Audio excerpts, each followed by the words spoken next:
আসসালামু আলাইকুম রহমতুল্লাহি ওয়া বারাকাতুহু। প্রিয় দর্শক, আজকে আমরা জানবো তাকবীরে তাশরিক কখন থেকে কখন পর্যন্ত, কোন দিন থেকে কোন দিন পর্যন্ত পড়তে হয়।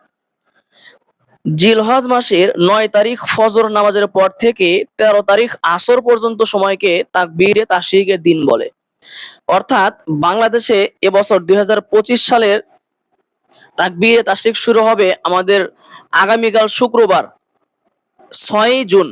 আগামীকাল শুক্রবার ৬ই জুন ফজর নামাজ থেকে নিয়ে ৬ই জুন, ৭ই জুন, ৮ই জুন, ৯ই জুন এবং ১০ই জুন আসর পর্যন্ত পড়তে হবে।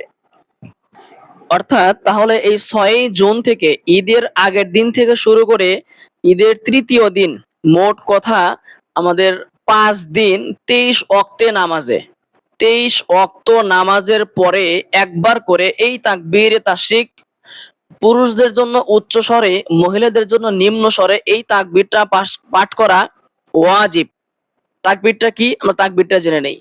আল্লাহু আকবার, আল্লাহু আকবার, লা ইলাহা ইল্লাল্লাহু, আল্লাহু আকবার, আল্লাহু আকবার, ওয়ালিল্লাহিল হামদ।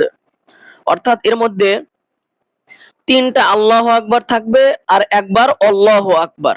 যেমন আল্লাহু আকবার, আল্লাহু আকবার, লা ইলাহা ইল্লাল্লাহু, আল্লাহু আকবার, আল্লাহু আকবার, ওয়ালিল্লাহিল হামদ।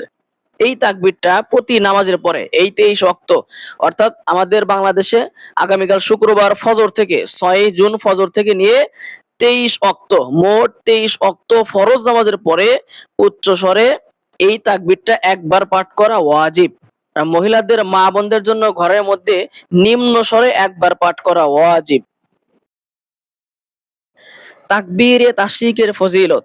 রাসূলুল্লাহ সাল্লাল্লাহু আলাইহি ওয়াসাল্লাম ইরশাদ করেছেন, এই দিনগুলোতে তাকবীরে তাশরিকের আমলের চেয়ে অন্য কোন দিনের আমল উত্তম নয়। সাহাবীরা জিজ্ঞাসা করলেন, ইয়া রাসূলুল্লাহ, জিহাদও কি উত্তম নয়?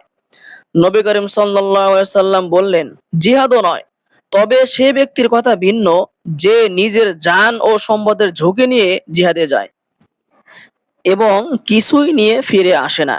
সহিহ বুখারী হাদিস নাম্বার ৯৬৯। তাকবীরে তাশরিকের কিছু মাসাইল।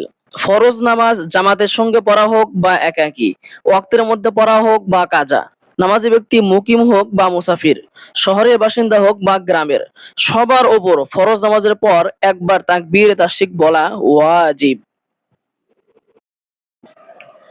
ফরজ নামাজের পর তাকবীর বলতে ভুলে গেলে স্মরণ হওয়ার সঙ্গে সঙ্গে তাকবীর পড়ে নেবে। তবে হ্যাঁ, নামাজের বিপরীত কোনো কাজে লিপ্ত হয়ে গেলে, যেমন কথা বলা, নামাজের স্থান থেকে উঠে পড়া ইত্যাদি, এরকম হলে তাকবীর বলতে হবে না, বরং ওয়াজিব ছুটে যাওয়ার কারণে আল্লাহ তাআলার নিকটে তওবা করতে হবে।